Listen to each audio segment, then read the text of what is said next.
నువ్వు చావాల్సిన అవసరం లేదు. నిన్ను ప్రేమించి నీకై ప్రాణం ఇచ్చి నీకోసం చచ్చిపోయిన వాడు నీ పక్షంగా ఉన్నాడో. నీకు ఒక్కదారి కూడా కనపడకపోతే 7 దారులు నీకు ఓపెన్ చేస్తాడు ఆయన. కొద్దిగా ఆయన కార్యం చేసిన దాకా ఓపిక పట్టు. ఇంకెన్నాళ్ళు అనొద్దు నన్ను. ఎన్నాళ్ళంటే ఆయన కార్యం జరిగించిన అన్నాళ్ళు. నాకు జీవపు డంబాలు, క్షణిక ఆనందాలు, నేత్రాశ పాపాలు, జీవపు డంబాలు, నా పొట్ట, నా శరీరాశలు తెలియనప్పుడు వాటి కోసం వెంపర్లాడాను, వాటిని పొందలేదని ఫీల్ అయ్యాను, పొందడానికి పరితరం. ఎక్కువ శాతం ఆత్మహత్యలు ఎందుకు జరిగినాయో తెలుసా? మాట అన్నారని. జీవపు డంబం కోసమే జరిగినాయి. నన్ను అంటారా, అయ్యయ్యో నా కిరీటం కింద పడిపోయింది, ఇంకెట్ట పైకి ఎత్తేది, ఇక నేను బతకను. ఊర్లో నలుగురు నన్ను 4 మాటలు అన్నారు. అప్పులు అయిపోయినాయి, అప్పులు ఇచ్చిన వాళ్ళు నన్ను తలా ఒక మాట అంటున్నారు. నేనెట్ట బతికేది. మరి అప్పులు ఎందుకు చేశావు? అప్పులు చేసే కదా మాట పడుతున్నావు. అందుకే అప్పులు చేశాను, కర్మగాలి తీర్చలేకపోతున్నాను కాబట్టి చచ్చిపోతాను. రైట్, చచ్చిపో. అప్పుడు అప్పులు ఇచ్చిన వాళ్ళు అందరూ కలిసి పుణ్యాత్మురాలు, మహానుభావుడు, మహాతల్లి ఎంత గొప్పోళ్ళు అంటే మా పిల్లల నోటికాడి తీసుకొని శుభ్రంగా అనుభవించి చచ్చారు. మా ఉసురు తగిలే చచ్చారు, ఊరేసుకొని చచ్చారు, అట్ట తెచ్చారని చచ్చినా కూడా నిన్ను ఉయ్యకుండా మాత్రం ఉండరు. ఇక్కడ కూర్చున్న వాళ్ళందరికీ చెప్తున్నాను నేను, అప్పులైనని మాట అంటున్నారు, ఇంకొకటి అయిందని మాట అంటున్నారు. అంటే నువ్వు దేవుడిని ఎరక్క ముందు నువ్వు ఏదో కృంగిపోయావు, భయపడ్డావు, తెలియదు కాబట్టి. ఇప్పుడు తెలిసింది యేసయ్య నీకున్నాడని. ఇక చావాలి అన్న ఆలోచన పక్కన పెట్టేయి. పనికిమాలిన ఆలోచన, అది సైతాన్ ఆలోచన. బ్రతుకు పోరాడి గెలవాలి. ఇంతకుముందు నువ్వు ఒంటరివి, ఇప్పుడు దేవుడు నీకు తోడై ఉన్నాడు. ఏదో ఒక దారి నీకు చూపిస్తాడు. సరే, ఇచ్చిన వాళ్ళు ఒక మాట అంటాం, మరి తప్పు కాదుగా, పాపం వాడు ఇచ్చాడు కదా. ఏదో పైకి నిన్ను గాయపరచాలని అంటాడు, కానీ ఒక రకంగా చెప్పాలంటే ముష్టిబతికి ఆ వ్యక్తిది. తీసుకున్నప్పుడు ఎవరు చేయి కింద ఉంది, ఎవరు చేయి పైన ఉందండి? అప్పు తీసుకున్నప్పుడు ఇచ్చినోడు చెయ్యి, తీసుకున్నోడిది కదా. ఇప్పుడు అప్పు తిరిగి ఇచ్చేటప్పుడు ఎవరి చేయి కింద ఉంటుంది, ఎవరి చేయి పైన ఉంటుంది? ఇప్పుడు పైన ఉంది ఎవరు? నువ్వే. అప్పులు చేసినా నువ్వే పైన ఉన్నావు. ఇప్పుడు వాడు మళ్ళీ ముష్టి పాత్రకు వచ్చా. ఇక ఏదో నిన్ను గాయపరిచినా ఇస్తావని మాట్లాడుతున్నాడు, కానీ నువ్వంటే కక్ష కాదు. ఏదో కఠినంగా మాట్లాడితే ఏదో 4 రూపాయలు వస్తాయన్న ఆలోచనతో మనసు రాయి చేసుకొని, ఒకప్పుడు నిన్ను ప్రేమించే కదా నీకు అప్పిచ్చాడు. అదే వ్యక్తి ఈరోజు నిన్ను తిడుతున్నాడంటే ఏ కారణం చేత? వాని బాధ వాడిది. నీకు ఇస్తే 4 రూపాయలు ఇస్తానన్నా 2 రూపాయలు వడ్డీకి తెచ్చాడు, వాడి తెలివి. 2 రూపాయలు వడ్డీకి తెచ్చి నీకు 4 రూపాయలకి ఇచ్చాడు. ఏదో 2 రూపాయలు లాభం వచ్చేది బతుకుదామని. ఇప్పుడు మొత్తానికి ఎసురు పెట్టావు నువ్వు. ఇప్పుడు రోజు వడ్డీ వాడు కడుతున్నాడు. దేవునికి స్తోత్రం. ఏదో అనుకుంటే ఏదో అయింది. ఎప్పుడు ఇస్తావురా నా డబ్బులని? ధర్మం. అప్పుడు ఒకవేళ ఒక మాట నోరు జారన్నా నువ్వు తట్టుకోవాలి, ఎందుకంటే న్యాయం ఉంది కాబట్టి. రెండవది, అన్న వ్యక్తులు అన్న మాటలు ఆయన విన్నాడు. ఆయన ఏదో ఒక ద్వారం తెరిచిందాగా కాస్త ఓపిక పట్టవయా. కదిలితే సత్తాను సత్తే సరిపోయిద్దా? జనం ఉయ్యటం సంగతి అటు పెట్టు. సత్యనాక మళ్ళీ సొంతంగా తెచ్చామంటే నరకానికి పోవాలి. అదొక గోల ఉంది. మళ్ళీ సత్యనాక కూడా సుఖం ఉండదు. ఈ మాట వచ్చిందంటే ఈసరికి ఎవరో ఉన్నారేడా, ఇలాంటి ఆలోచన చేసుకొని వచ్చిన వారు ఎవరో ఉన్నారు. పరిశుద్ధాత్ముడు గుర్తించే మాట్లాడిపిస్తున్నాడు ఈ మాట. దయచేసి అలాంటి పొరపాటు ఆలోచన ఇక్కడ కూర్చున్న వాళ్ళలో, ఆ దూరం నుంచి వింటున్న వాళ్ళు ఎవరైనా కలిగి ఉంటే అది దురాత్మ శోధన. దాన్ని విసర్జించు. నువ్వు చావాల్సిన అవసరం లేదు. నిన్ను ప్రేమించి నీకై ప్రాణం ఇచ్చి నీకోసం చచ్చిపోయిన వాడు నీ పక్షంగా ఉన్నాడో. చచ్చి తిరిగి లేచిన వాడు నీ పక్షమున ఉన్నాడో. నీకు ఒక్కదారి కూడా కనపడకపోతే 7 దారులు నీకు ఓపెన్ చేస్తాడు ఆయన. కొద్దిగా ఆయన కార్యం చేసిన దాకా ఓపిక పట్టు. ఇంకెన్నాళ్ళు అనొద్దు నన్ను. ఎన్నాళ్ళంటే ఆయన కార్యం జరిగించిన అన్నాళ్ళు. ఒక మాట పడలేవా? అరే, అంత ముఖ్యమంత్రిని అంటున్నారు, ప్రధాని అంటున్నారు. మేము ముఖ్యమంత్రి ప్రధానివే. ముఖ్యమంత్రులే ప్రధానులే మాట్లాడుతున్నప్పుడు అంత ఈ ముఖ్యమంత్రులు ప్రధానులు తీసే వాళ్ళు ఏం గొప్ప అనుకుందాం. యేసు ప్రభు అంతటి వాడే మాటలు పడితే, దూషణ పడితే, అసలు అన్ని అవమానాల కంటే పెద్ద అవమానం ఏంటో తెలుసా? థు అని ఉయ్యటం. ఆయన ముఖం మీద ఉమ్మారని ఉందే బైబిల్లో. ఇంకా ఆయన మన కోసం ఉమ్మించుకున్నాడు. నువ్వైతే నువ్వు అప్పు కోసం ఉమ్మించుకున్నావు. మరి నిస్వార్థంగా ఆయన మన కోసం ఉమ్ములు సహించాడు కదా. ఏం ఒక్క మాట పడలేవా? దానికే చచ్చిపోతా అంటున్నావు అంటే అంత హృదయంలో ఉందన్నమాట గర్వం. అందుకే ఒక మాట పడలేకపోతున్నావు. అక్కడ విరిగిపోవాలి అంటే అనండి నాయన, పర్వాలేదు, దేవునికి స్తోత్రం. కానీ దేవుడు నాకు సాయం చేయింది, నేను ఎక్కడ చేసేది? తీసుకున్న మాట వాస్తవమే, ఇవ్వాలి వాస్తవమే. కానీ నా పరిస్థితి తారుమారైపోయింది. ఇద్దామనే తీసుకున్నాను కానీ ఎగ్గొడదామని తీసుకున్నానా? ఈ మాటలన్నీ మాకొద్దు, ఎప్పుడు ఇస్తావో చెప్పిన వాళ్ళు ఏదో హడావుడి చేస్తారు. అయినా సరే నీ డైలాగ్ అదే. సరే, నువ్వు దెబ్బ కొట్టినా, ఊసినా, తిట్టినా, ప్రస్తుతం అయితే దేవుడు ఏదో ఒక దారి చూపించకుండా నేనైతే ఏమీ చేయలేను. ఎందుకురా నువ్వు బతుకుతున్న సావరా అంటాడు వాడు. ఆ మాటతో నన్ను గాయపడతావని ఆ పని కూడా చేసేవాడిని. కానీ ఈ మాట నువ్వు నేను చచ్చిన తర్వాత మెచ్చుకుంటావా? ఇంకా తిడతావుగా. అందుకే చచ్చి సాధించలేదని బతికి నీ రుణం తీర్చాలనే బతుకుతున్నాను. నేను బతుకుతుందే నీ రుణం తీర్చుదామని. కాబట్టి నన్ను అర్థం చేసుకో. తప్పకుండా ఏదో ఒక దారి చూసుకుని నేను నీకు ఇస్తాను. ఓపికతో చెప్పు, అవసరమైతే ఒక మాట పడు. అంతేగాని నా పరువు పోయిందో, నా ప్రిస్టేజ్ పోయిందో, నా కిరీటం కింద పడిందో అని పోయి ఏ తాడో చేరో చున్నీయో వెతకవాకు. ఏమండి, ఏ రైలో ఏ పురుగు మందు డబ్బానో వెతకవాకు. అది దేవుడిని ఎరగని స్థితిలో బిడ్డలు చేసిన పని. నువ్వు దేవుడిని ఎరిగిన వ్యక్తివి. నీ ఓపికను, విశ్వాసాన్ని, నిరీక్షణను పరీక్షిస్తున్నాడేమో. ఓపికతో ఎదురు చూడు. నా దేవుడు బలమైన బాహు చాపిన నాడు నువ్వు పడిన వేదనలు ఏవి నీకు కనపడవు. పలుగాకి లోకం నిందించిన ఏకాకివై నీవు రోదించిన, పలుగాకి లోకం నిందించిన ఏకాకివై నీవు రోదించిన, అవమాన పర్వాలు ముగిసేనులే, ఆనంద గీతాలు పాడేవులే. నవ్వినోళ్ళంత నీ ముందు తలను వంచేరు ఇక ముందు, నవ్వినోళ్ళంత నీ ముందు తలను వంచేరు ఇక ముందు. ఉందిలే దీవెనా, ఎందుక వేదన, పొందిన యాతన దేవుడే పరచునా. కన్నుల జారిన తడిపెను దేవుని పాదాలు, ఇప్పటి నుండి నీ కళ్ళు చూచును యేసుని కార్యాలు. ఆమేన్. దేవునికి మహిమ. ఇప్పుడు చెప్పండి, చచ్చిపోదామా?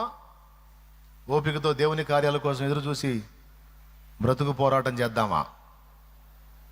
చచ్చిపోదామా, పోరాడదామా? అప్పుల సమస్య కాదు, రకరకాల సమస్యలు ఉన్నాయి పాపం. ఏదైనా నీకు ఆయన ఉన్నాడుగా. ఆయన లేకపోతే సావు. సజీవుడు, సర్వశక్తుడు, నిన్ను ప్రేమించి నీకై ప్రాణం ఇచ్చినవాడు, నీకోసం త్వరలో రాబోతున్నవాడు మన ప్రాణప్రియుడైన యేసయ్య అనుకున్నాడు. దేవుడి కృపను బట్టి ఆ రోజు నుంచి అన్యుడిగా ఉన్నప్పుడు కూడా నాకు ఈ ఎచ్చుల గోల లేదు. దేవుని కృపలో మా అన్నయ్యకి పెళ్లి చేశారు మా వాళ్ళు అప్పు చేసి. నాకు కూడా పెళ్లి చేస్తా ఉన్నారు అదే టైపులో అప్పు చేసి. వాడి పెళ్లికి చేసిన అప్పు ఇంతవరకు తీరలా. మళ్ళీ నా పెళ్ళి అప్పు చేసి తీరుస్తూ ఉన్నారు. ఇక బతుకంతా ఇది అప్పులు తీర్చుకొని సరిపోయింది. ఎంత తక్కువలో పెళ్ళి అయితే అంత తక్కువలో చేయండి నాకని చెప్పా. దారుణమైన సంగతి ఏంటంటే 16 వేళ్లలో నా పెళ్ళి అయిపోయింది. స్తోత్రం. పెళ్ళికి వచ్చిన వాళ్ళకి ఫుడ్ కూడా పెట్టలా. అది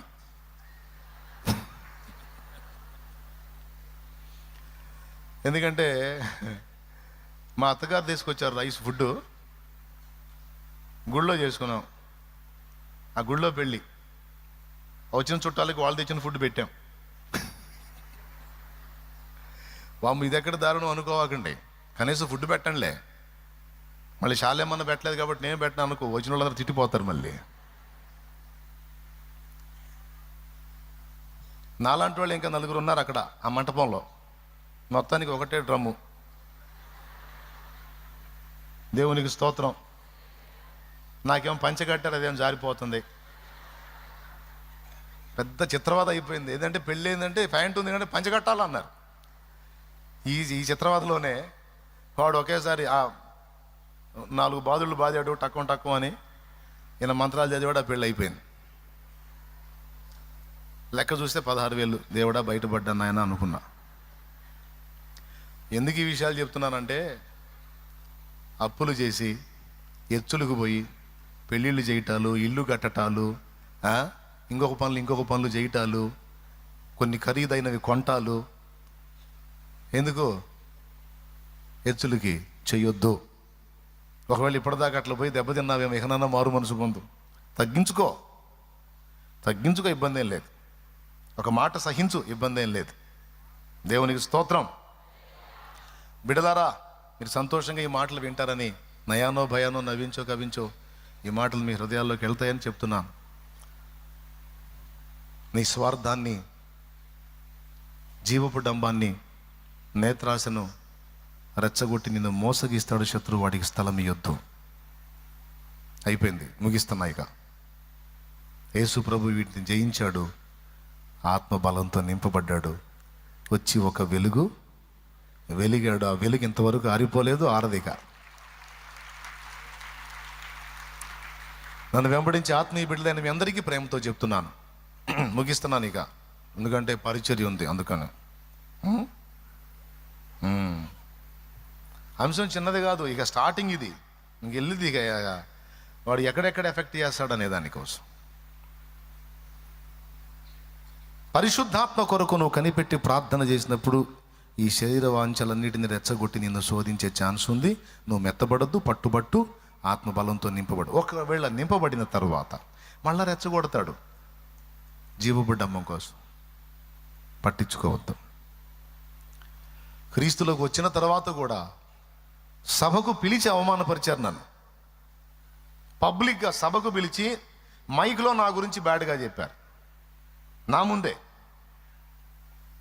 విస్తారమైన ప్రజల ముందు. ఎట్లుంటుంది? నన్ను కూర్చోబెట్టి నా గురించి అవమానకరంగా సభలో మాట్లాడితే ఏం మాట్లాడలా. మాట్లాడిన వ్యక్తి వైపు ఒక చూపు చూసి చిరునవ్వు నవ్వి దిగొచ్చా.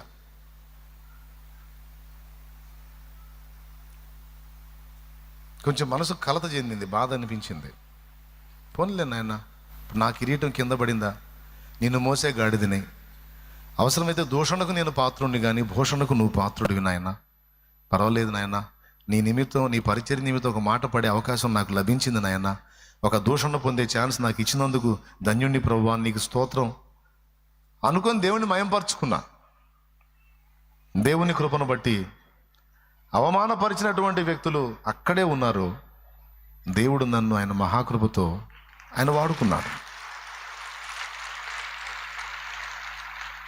ఈరోజు కొన్నిసార్లు నువ్వు ఆ విధమైన అవమానాలు ఫేస్ చేశావేమో, దానికి కూడా చెప్తున్నాను నేను. జీవపు డంబం అనేది నీలో ఉంటేనే నువ్వు గిలగిలగిల్లాడుతావు.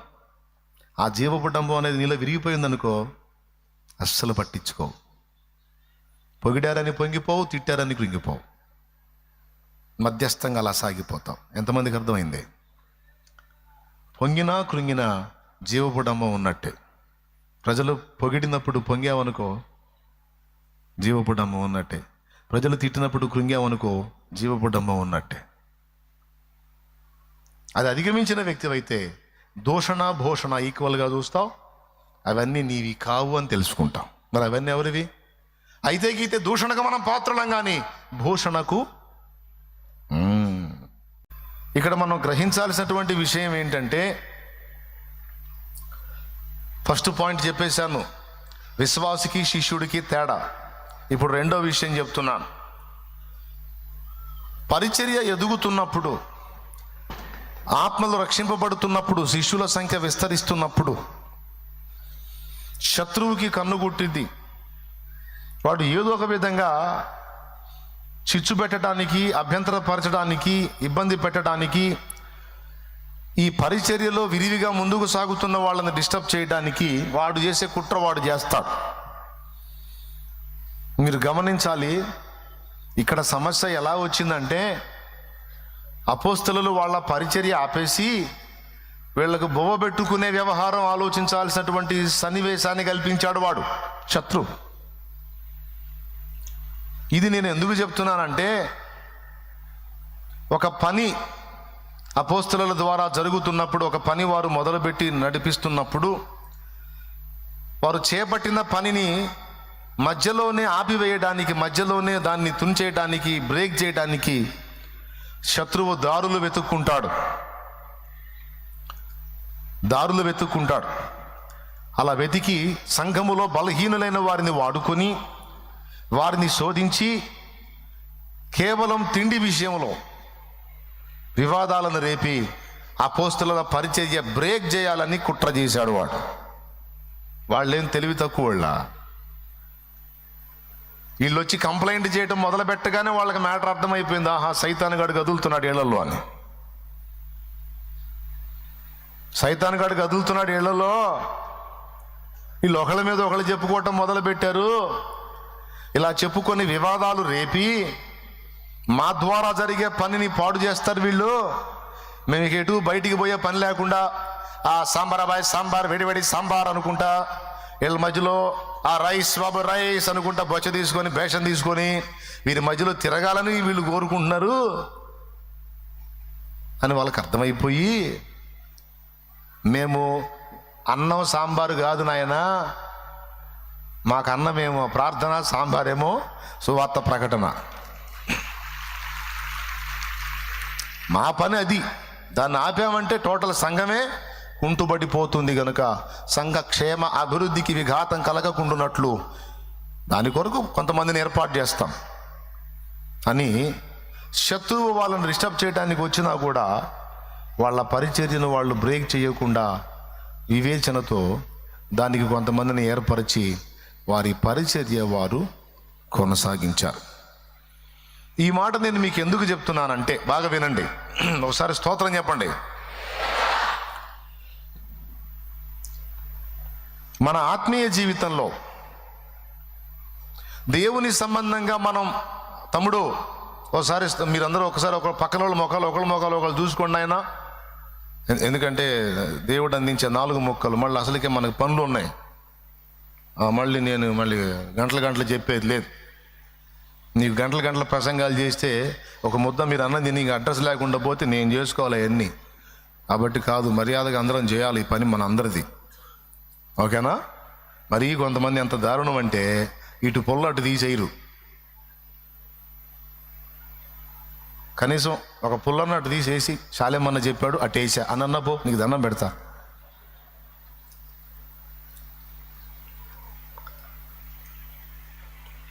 పోయేదారులు ఏవో పొలాలు కనపడతాయిగా, అట్టేసి అన్న చెప్పాడు వేసానని పో. మనం ఏదైనా ఒక పనికి పూనుకున్నప్పుడు, దేవుని సంబంధంగా ఏదైనా ఒక అంశములో మనం కొనసాగుతున్నప్పుడు, శత్రువు వాడు కదిలే పద్ధతిలో వాడు కదలటానికి వాడి ప్రయత్నం వాడు చేస్తాడు. అందులో ఇక్కడ మీకు జస్ట్ ఒక చిన్న సంకేతం, సూచనలాగా అపోస్తలులంతటి వాళ్ళనే వాడు బ్రేక్ చేయాలని ట్రై చేశాడంటే ఒక్కసారి ఊహించండి. ఇక నన్ను ఎంత టార్గెట్ చేస్తాడో. అవునా? మరి నాకు సహకారులుగా ఉన్న మిమ్మల్ని ఎంత టార్గెట్ చేస్తాడో. కాబట్టి ఇప్పుడు అందరం ఒక పాఠం నేర్చుకోవాలి. ఏంటంటే, దేవుడు బలంగా కదులుతున్నప్పుడు, దేవుని పని బలంగా జరుగుతున్నప్పుడు, దేవుని పరిశుద్ధాత్మ శక్తి మనుషులను దర్శిస్తున్నప్పుడు, సంధిస్తున్నప్పుడు దాన్ని ఎట్లనన్నా బ్రేక్ చేయాలని శత్రువు చేసేటువంటి కుట్రలను మనం ముందే గ్రహించి వాటికి అడ్డుకట్టలు వేసుకోవాలి. ఒకే చూపులో వెళ్ళకూడదు, నలువైపులా అబ్జర్వ్ చేయాలి. ఇప్పుడు ఒకటొకటిగా మీకు వివరిస్తాను నేను. మొట్టమొదటిది, రాత్రి చెప్పిన అంశాన్ని కంటిన్యూషన్ తీసుకొస్తాను. పరిశుద్ధాత్మ దేవుని యొక్క సహాయం మనకుంటే మనం సమస్తాన్ని సాధించగలం. గనుక ఆత్మ కొరకు కనిపెట్టి ప్రార్థించుట అనేది ఒక కీలకమైన అంశము అని రాత్రి నేను మాట్లాడాను, 3 సార్లు మాట్లాడాను. బుధవారం, శుక్రవారం రాత్రితో సహా. అయితే పరిశుద్ధాత్మ కొరకు, ఆయన బలం కొరకు మనం కనిపెట్టుకున్నప్పుడు మనల్ని అక్కడి నుంచి లేపటానికి శత్రువు ప్రయత్నం, శత్రువు చేసే అవకాశం ఉంది. ఏది, నువ్వు ఏమరపాటుగా ఉంటే, నువ్వు ముందే మెంటల్గా ప్రిపేర్ అయి ఉన్నావు అనుకో, ముందే సిద్ధపడి ఉన్నోడి దగ్గరికి వస్తాడా? ఏమండి, ఇప్పుడు చేతిలో కర్ర లేకపోతే కుక్క ఎగబడుద్ది. మోపైన కర్ర ఉందనుకో, దగ్గరకు పోయానంటే ముట్టెకబెట్టి బాధాడంటే ఇక మళ్ళీ మాట లేకుండా సస్తాను, ఎందుకు వచ్చిన గొడవ అని కొంచెం వెనకడికి వేసిద్ది కుక్క. పామైనా అంతే, చేతిలో కర్ర లేకపోతే బుసుబుసుమని ముందుకు వచ్చిద్ది. కర్ర చేతిలో ఉందనుకో, ఉన్న చోట ఉండి అంటుంటుంది. ముందుకు వస్తే తల పగిలిపోద్దని తెలుసు దానికి. ఇప్పుడు నేను చెప్పేది ఏంటంటే, పరిచర్యకు సిద్ధపడినా, దేవుని సంబంధమైన ఏ కార్యాలకు సిద్ధపడినా శత్రువుకి ఇష్టం ఉండదు గనుక మనల్ని అడ్డగించే ప్రయత్నం వాడు చేస్తాడు. దేవుడు కూడా అనుమతిస్తాడు, అవును, మౌనంగా ఉంటాడు. ఎందుకంటే మన వివేచన, మన చురుకుదనాన్ని కూడా దేవుడు పట్టించుకుంటాడు. మంపుమా లోకమా, లేకపోతే కాస్త చురుగ్గా ఉంటాడా, చురుగ్గా ఉంటుందా చూద్దామని. అర్థమైందా నేను చెప్పేది? రైట్. ఫస్ట్ ఏం చెప్తున్నాను, పరిశుద్ధాత్మ కొరకు నువ్వు ప్రార్థనకు ఉపక్రమించినప్పుడు ఖచ్చితంగా యేసు ప్రభుని కూడా వదలకుండా శోధించిన శత్రువు నీ దగ్గర కూడా వస్తాడు. వినండి బాగా. యేసు ప్రభు పరిశుద్ధాత్మ బలముతో నిండుకోవాలని అరణ్యపు అనుభవానికి పోయాడు. బాప్తిస్మం పొందగానే పోయి అడవిలో కూర్చున్నాడు. క్రూర జంతువులు ఉన్నాయి అక్కడ, వాటి మధ్య సంచరించాడు. సరే, ఇప్పుడు వాడు శోధిస్తాడు అని నేను చెప్పా కదా. ఆ శోధన ఎలా ఉంటుందో యేసయ్యే మనకు చూపిస్తున్నాడు. మీరేం భయపడొద్దు. నేను పరిశుద్ధాత్మ అభిషేకం కోసం కనిపెట్టి ప్రార్థించినప్పుడు ఏ సావు కబుర్లు వస్తాయో, మా ఇంట్లో ఏమైద్దో, కొంతమందికి అదొక భయం. ఎక్కువ ప్రార్థన చేశానంటే ఏదో ఒకటి అయిద్దని. ఇదొక దరిద్రపు నమ్మకం, తెలుసా మీకు? ఎక్కువ ప్రార్థన చేసిన రోజే శోధన వచ్చింది అన్నయ్య అనుకున్న వాళ్ళు ఎంతమందో చేతులు ఎత్తండి, అబద్ధాలు ఆడకుండా. షో చేయొద్దు. నేను అనుభవాల్లోంచి వచ్చినోడిని. ఎంత ఎక్కువ ప్రార్థన చేస్తాం అంత శోధన నాకు ఎదురైద్ది అన్న ఫీలింగ్ ఉన్నోళ్ళు చేతులు ఎత్తండి. గతంలో, సరే ఇప్పుడు లేదు, గతంలో అట్లా అనుకున్నాం అన్నోళ్ళు చేతులు ఎత్తండి. ఇప్పుడు దొరికారు. మరి అసలు ప్రార్థన చేస్తే దేవుని శక్తి, దేవుని కార్యాలు జరుగుతాయి, కానీ శోధన ఎందుకు వచ్చిద్ది అంటే, వచ్చిద్ది అని నిన్ను నమ్మించాడు వాడు. ఫస్ట్ నీలో అనుమానం పుట్టిస్తాడు, ఆలోచన పుట్టిస్తాడు, నమ్మకం పుట్టిస్తాడు, ఇక దరువు వేయటం మొదలు పెడతాడు. నువ్వు శోధన వచ్చిద్ది, ఎక్కువ ప్రార్థన చేస్తే ఎక్కువ ఎఫెక్ట్ అయ్యిద్దని నమ్మకపోతే, ఎక్కువ ప్రార్థన చేస్తే ఎక్కువ దేవుని శక్తి దిగిద్ది, దేవుని గొప్ప కార్యాలు జరుగుతాయని ఎందుకు నమ్మవు? అదైనా విశ్వాసమే, ఇదైనా విశ్వాసమేగా. నెగిటివ్ విశ్వాసంలోకి ఎందుకు వెళ్తున్నావు? సైతానుగా డ్రైవ్ చేస్తున్నాను నిన్నట్టు. ఏ డ్రైవ్ చేస్తున్నాడు? వ్యతిరేక విశ్వాసంలోకి డ్రైవ్ చేస్తున్నాడు. కాదు, పరిశుద్ధాత్మ ఏం చేస్తాడు? అనుకూల విశ్వాసంలోకి నడిపిస్తాడు. ప్రార్థించుట ద్వారా శోధనలో ప్రవేశించకుండా కాపాడబడతారు. ప్రార్థన చేయకపోతేనే శోధనలు, ప్రార్థన చేస్తే శోధనల్లో నుండి విడుదల. ఇది బైబిల్ చెప్తున్న సత్యం. కానీ ఇప్పుడు మీరు ఇందాక నిజం చెప్పారు, ఎక్కువ ప్రార్థన చేస్తే శోధనలో ప్రవేశించమని వాక్యం చెప్తుంటే మీరేం నమ్మారు? ఎక్కువ ప్రార్థన చేసిన రోజే శోధన వచ్చిద్దని నమ్మారు. అప్పుడు నిన్ను ఎవరు డ్రైవ్ చేశాడు అటు? పెద్దగా చెప్పండి. మరి ఊహించావా సైతాన్ నిన్ను లీడ్ చేశాడు ఈ పాయింట్లోని? అందుకని ఎక్కువ ప్రార్థనలో గడపాలంటే నీకు భయం.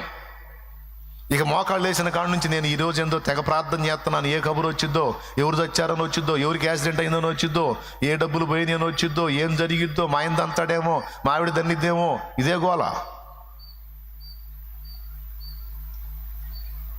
ఇంతసేపు ప్రార్థన చేస్తున్నా, ఫెయిల్ అవుతానేమో, సెలెక్ట్ కానేమో, అంత నెగిటివ్. యేసయ్య అబద్ధాలు ఆడతాడా? శిష్యులతో ఏం చెప్పాడు? గెత్సెమనే తోటలో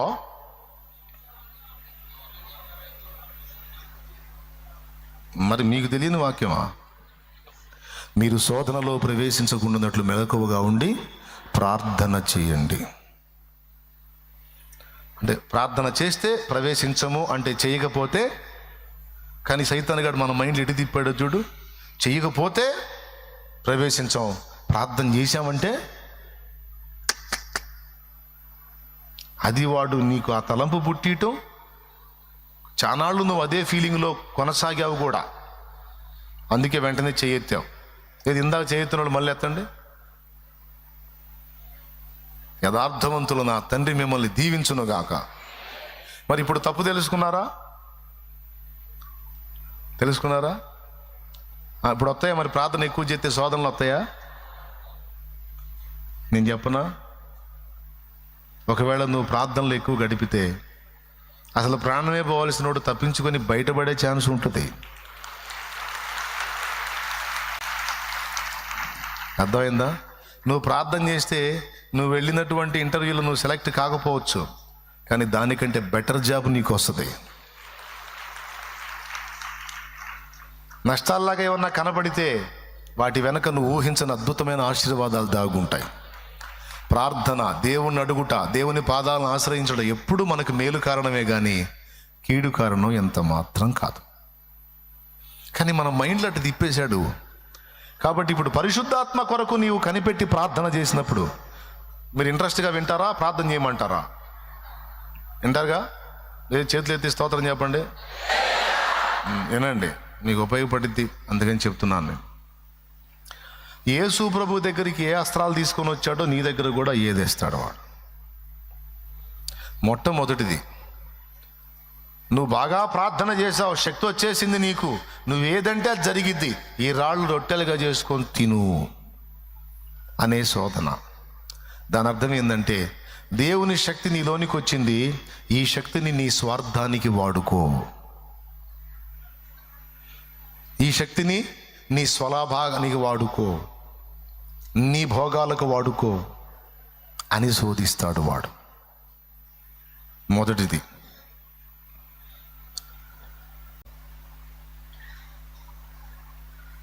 కొంతమంది గొప్ప గొప్ప పాత్రలు దేవుడు తమకు ఇచ్చినటువంటి శక్తిని స్వలాభానికి అమ్ముకున్నట్టు చేశారు. అది ప్రమాదం. దేవుడు నీకు ఇచ్చిన శక్తి ఉచితం, దాన్ని ప్రజల కొరకు నువ్వు ఉచితంగానే వెచ్చించాలి. అది దేవుని మహిమ కొరకు, ఆత్మల రక్షణ కొరకు వాడాలి. యేసు ప్రభు దగ్గరికి సైతాన్ వచ్చి, నువ్వు ఆకలిగా ఉన్నావు, ఆకలి లేకపోతే అది వేరే సంగతి, 40 దినాల నుంచి నువ్వేమీ తినలేదు, పాపం ఆకలిగా ఉంది నీకు, కాబట్టి నీ కడుపు నింపుకోవటానికి రాళ్ళు రొట్టెలుగా చేసుకు తిను, రాళ్ళు రొట్టెలుగా చేసుకో తిను, నీ కడుపు నింపుకో, నీ కడుపు నీ కడుపు నీ కడుపు. వాడు యేసు ప్రభు దగ్గరికే వచ్చి నీ కడుపు సంగతి ఆలోచించు అన్నోడు నీ దగ్గరికి నా దగ్గరికి రాడా? నీ కడుపు నా కడుపు గురించి ఆలోచించమని చెప్పడా? నీ కడుపు గురించి నువ్వు ఆలోచించుకో అంటే ఏంటో తెలుసా?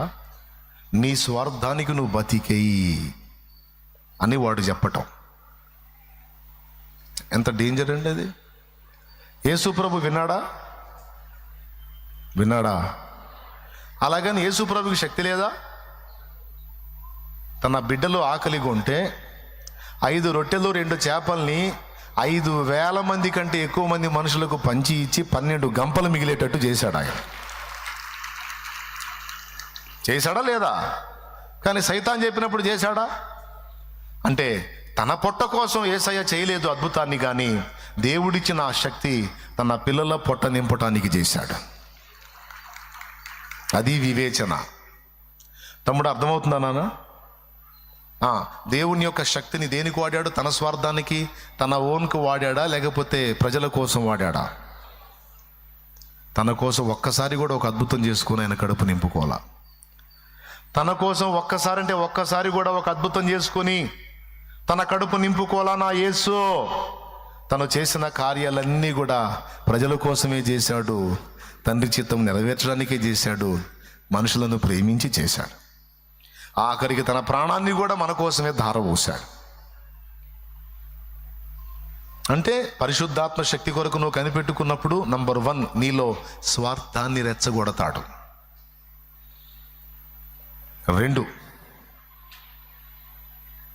జీవపు డంబాన్ని రెచ్చగొడతాడు. యేసు 40 దినాలు ప్రార్థన చేశావు, శక్తి పొందుకున్నావు. ఎందుకు ఈ శక్తి?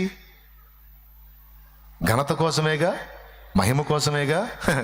దీనికోసం నువ్వు ఎన్నో పాటలు పడాల్సిన అవసరం ఏముంది? ఆ ఎత్తైన శిఖరం మీదకి ఎక్కి అక్కడి నుంచి దూకు.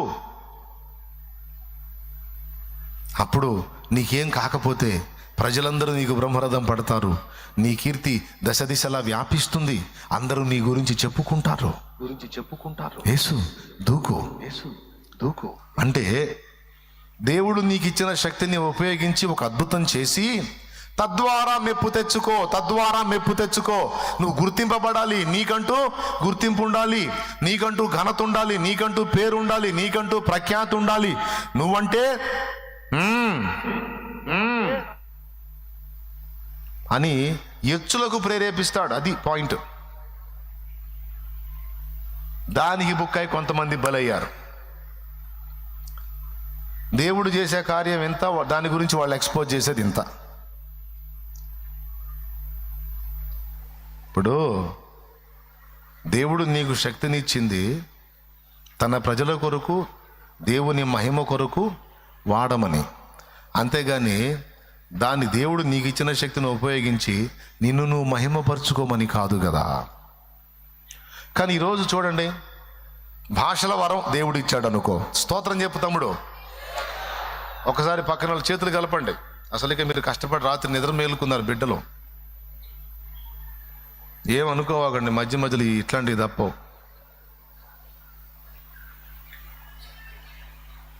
పక్కన వాళ్ళ ముఖాలు చూశారు అసలు?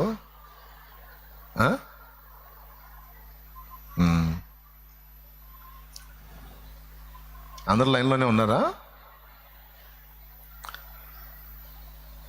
మొదటిది ఏమన్నాడు? నీ కడుపు చూసుకోవయా. దేవుడు దేవుడు దేవుడు, ప్రజలు దేవుడు ప్రజలు దేవుడు అంటే నువ్వు ఎట్ట బతుకుతావు? నీ కడుపు చూసుకోవయా. నీ భార్య, నీ పిల్లలు, అమ్మా, నీ భర్త, నీ పిల్లలమ్మా, మరి నీదేందో నువ్వు చూసుకోవద్దా? సమాజం దేవుడు అంటే అడ్రస్ లేకుండా పోతావు పిచ్చిదానా. నీ లైఫ్ నువ్వు చూసుకోవాలి. నీకంటూ 4 రూపాయలు వెనకేసుకోవాలి. యేసు ప్రభు వెనకేసుకున్నాడు 4 రూపాయలు. అపోస్తలుడైన పౌలు వెనకేసుకున్నాడు 4 రూపాయలు. పేతురు భిక్షగాడి గీయటానికి కూడా డబ్బులు లేవు. అపోస్తలుల కార్యం 3:1 ఇంటికి పోయి చదవండి. ఇప్పుడు నాకు వెళ్ళి చూడండి. వెండి బంగారములు మా యొద్ద లేవు, కానీ మాకు కలిగినదే నీకు ఇచ్చుచున్నాము, నజరేయుడగు యేసు నామములో లే అంటే పుట్టినది మొదలుకొని కుంటివాడైన మనుషుడు దిగ్గున లేచి గంతులు వేసి నడుస్తూ దేవుని మహిమపరుస్తూ కీర్తించాడు. తమ స్వార్థానికి వాళ్ళు ఆలోచించలా. అపోస్తలుల గొప్పతనం తెలుసా? వలలు, దోణెలు, 2 దోణెల నిండా ఉన్న చేపలు మొత్తాన్ని అక్కడ పడేసి సమస్తమును విడిచిపెట్టి వారు ఆయనను వెంబడించిరి అని రాస్తుంది. తమ స్వార్థం సంబంధమైనంతా వదిలేశారు. ప్రజల కోసమే నా బ్రతుకు అనే అంకిత భావానికి వచ్చారు. అప్పుడు దేవుని శక్తి వాళ్ళలో పనిచేయటం మొదలుపెట్టింది. అది ఎంత ప్రభావంగా పనిచేసిందంటే ఎంతోమంది ఆత్మల రక్షణకి, ప్రభు మహిమకి, దీనుల బాగుకి అది కారణమైంది. ఇప్పుడు చెప్పండి అందరూ, మన కడుపేనా లేకపోతే ప్రభు మహిమ, ప్రజల క్షేమమా? ఎప్పుడైతే మనం దేవుని మహిమను, ప్రజల క్షేమాన్ని కోరి ప్రయాసపడతామో మన పొట్టకి, మన ఇంటి వారి పొట్టకి ఏది తక్కువ కాకుండా ఆయన చూసుకుంటాడు. చూడకపోయినా పర్వాలా. మనమైతే దేవుని కృపను, దేవుని శక్తిని మన స్వార్థానికి వాడొద్దు. దేవుని కొరకు, దేవుని ప్రజల మహిమ కొరకు, మెప్పు కొరకు, వారి ధన్యత కొరకు, వారి రక్షణ కొరకు, ప్రభు మహిమ కొరకు, ప్రభు మెప్పు కొరకు వాడాలి. అయిపోయింది.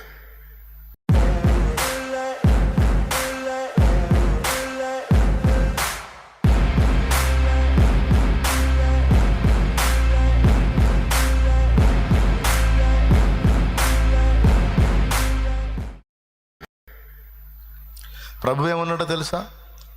రొట్టెలు చేసుకొని తినవయ్యా రాళ్ళని అంటే, ఓరి పిచ్చోడా, మనుషుడు రొట్టె వలన మాత్రమే కాదు, దేవుని నోట నుండి వచ్చు ప్రతి మాట వలన జీవించును అని వ్రాయబడి ఉన్నది.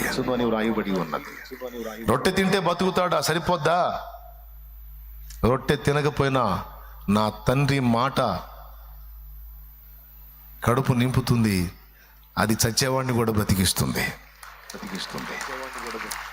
దేవుని నోట నుండి వచ్చు ప్రతి మాట వలన మనుషుడు జీవిస్తాడు. మరి రోజు తిన్నాడు లాజరు, చనిపోయాడే.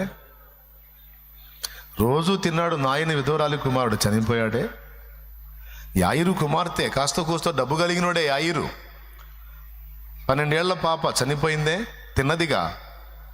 అంటే రోజు మనం తింటా ఉంటే ఆ తిండి మనల్ని బతికిస్తుంది జీవితం అంతా.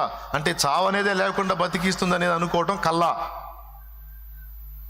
నువ్వెంత ప్రోటీన్ ఫుడ్ తీసుకున్నా, ఎంత నాణ్యమైన తిండి తిన్నా, దేవుడు నీ శరీరానికి ఒక డేట్ నిర్ణయించాడు. ఇప్పుడు చెప్పండి, ఎవడన్నా విమర్శించాడని దిగులు పడతావా? అబద్ధం ఆడుకుంటూ చెప్పి అంతకుముందు ఫీల్ అయ్యావా లేదా? నొచ్చుకున్నావా లేదా? చచ్చిపోవాలనిపిస్తుంది అన్నావా లేదా? అంటే లోపల డంబం విరగల, అది విరిగిపోతే పట్టించుకో. పోనీలేబ్బా, వాని మాటల్లో వాడికి న్యాయం ఉందేమో, పోనీ అందుకు తగిన వాడినేమో, పోనీ నా దేవుడు విన్నాడుగా. అయినా ఒకడు నన్ను తిట్టినా విమర్శించిన వాడు స్థిరమా? విమర్శింపబడిన నేను స్థిరమా? న్యాయాన్యాయ విచక్షణ ఎరిగిన నా దేవుడు అన్నీ చూస్తున్నాడు కదా, ఆయన చేసే పని ఆయన చేస్తాడులే. ప్రభా, ఎవరు ఎన్ననుకున్నా నేను పట్టించుకున్నాయా అంటే నువ్వంటే నేను పట్టించుకోవాలి, నువ్వు అనవు. కాబట్టి ఎవడో ఏదో అన్నాడని ఒకడంట పూరిళ్ళు, అప్పట్లో ఎలుకలు పూరిళ్లలో సమృద్ధిగా ఉంటాయి తెలుసా మీకు? ఆ ఉన్నాయి ప్రశాంతంగా ఉంటే అప్పుడప్పుడు మనకి ఏదో పక్క నుంచి వచ్చి ఎక్కిరిస్తూ ఉంటాయి తెలుసా? ఎలుక ఎక్కిరించడం తెలుసా మీకు?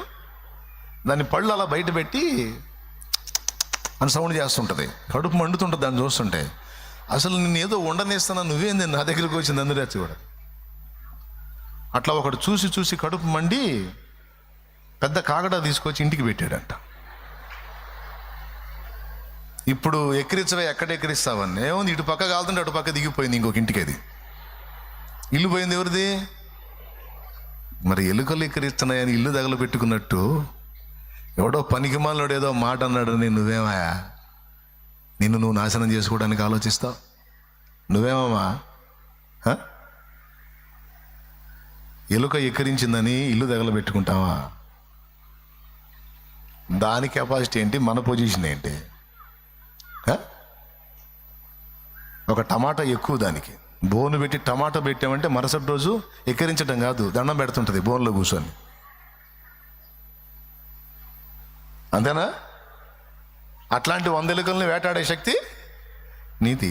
కాకపోతే ఇప్పుడు ఎలుకల్లాంటి వాళ్ళు నిన్ను మాట అంటున్నారు, మాట పడే పొజిషన్లో ఉన్నావు, బలవంతుడివే బలవంతురాలివే, కానీ కావాలని కొన్నిసార్లు అవమానానికి బలహీనతకు అప్పగిస్తాడు.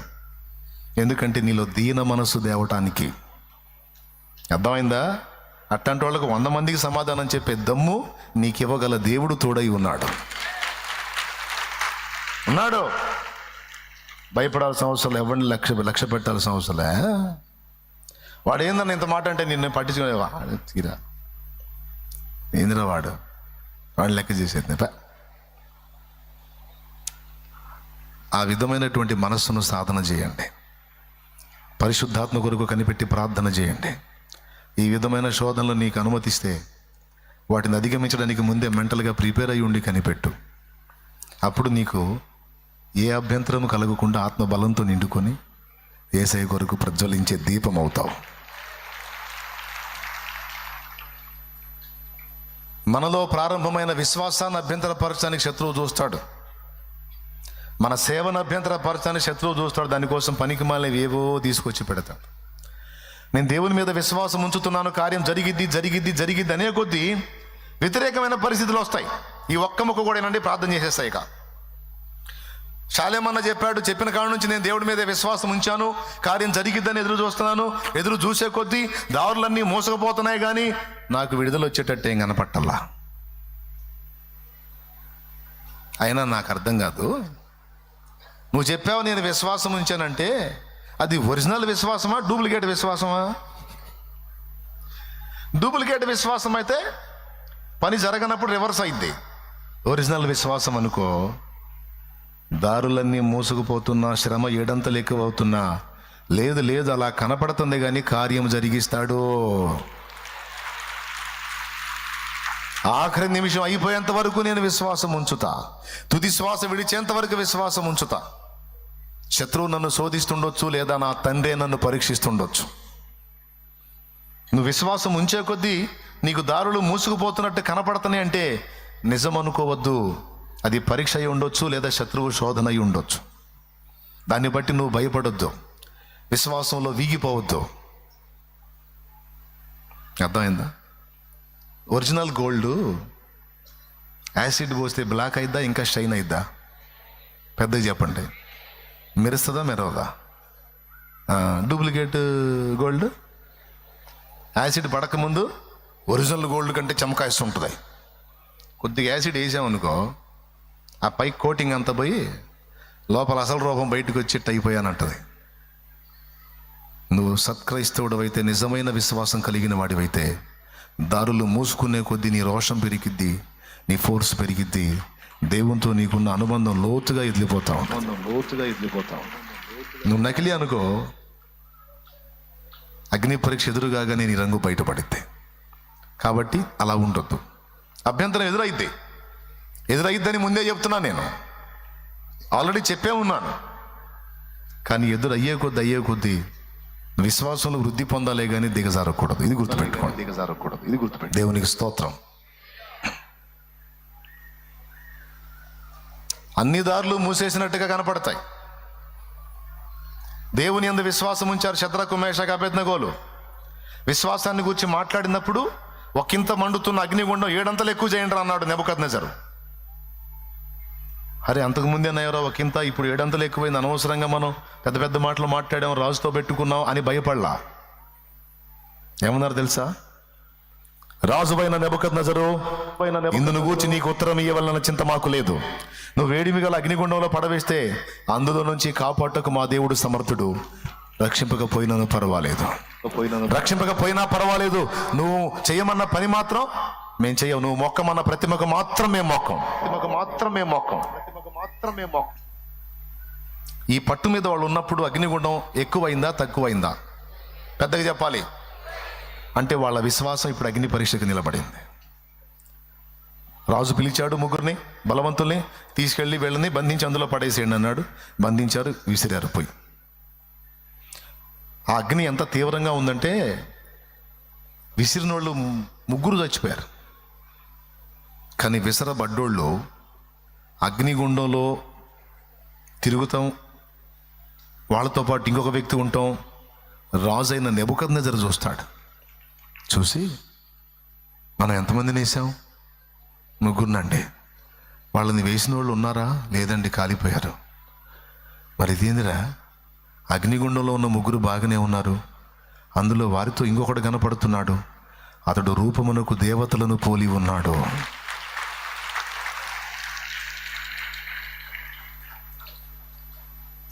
అగ్నిగుండం రేజ్ అవ్వకుండా ఆపడో. ఒక మాట ఫైనల్గా, నీ విశ్వాసాన్ని బట్టి అగ్నిగుండం రేజ్ అవ్వకుండా దేవుడు ఆపాడు అనుకో. అగ్నిగుండంలో వేస్తానన్న నెబుకద్నెజరు మనసు మార్చుకొని పోనిండ్రా వదిలేస్తానని వదిలేశాడు అనుకో. అట్లా వాడు వదిలేసేటట్టు దేవుడు వాని మనసును ప్రేరేపించాడు అనుకో. మహిమ ఎవరికి వచ్చింది? బబులోను వాళ్ళందరూ కలిసి ఏమంటారు? ఆహాహా మహారాజా, నీవెంత గొప్పవాడివి, నువ్వు కరుణా సముద్రుడివి, ఆహా నీ కృప గొప్పది, దేవుళ్ళంటాడు అని అందరూ కలిసి ఆడికి భయం చేసేవాళ్ళు. అందుకే వాడి కాఠిన్యం ఏందో వాడిని చూపించాడు, గుండంలో వేయనిచ్చాడు, అగ్నిలో పడనిచ్చాడు, అగ్ని బలమేందో కూడా వాళ్ళని చూడనిచ్చాడు. కానీ ఆ అగ్ని బలం వారిని ఏమీ చేయకుండా, కనీసం వారి వస్త్రములు కానీ తల వెంట్రుకలు ఒకటైనను కూడా కాలకుండా అగ్ని బలం కంటే తన బలం ఇంకా గొప్పదని దేవుడు నిరూపించాడు. ఏమంటారు? అగ్ని బలం గొప్పదా, నా దేవుని బలం గొప్పదా? దేవుని బలం గొప్పదని ఎట్లా అర్థమైంది నీకు? అగ్నిగుండంలో పడ్డప్పుడా, పడకముందా? సింహాల బలం గొప్పదా, దేవుని బలం గొప్పదా? ఎప్పుడు అర్థమైంది నీకు? కాబట్టి అలాంటి అనుభవాల్లోకి మనం నడిపించబడ్డప్పుడు మన విశ్వాసం ఎంత గొప్పదో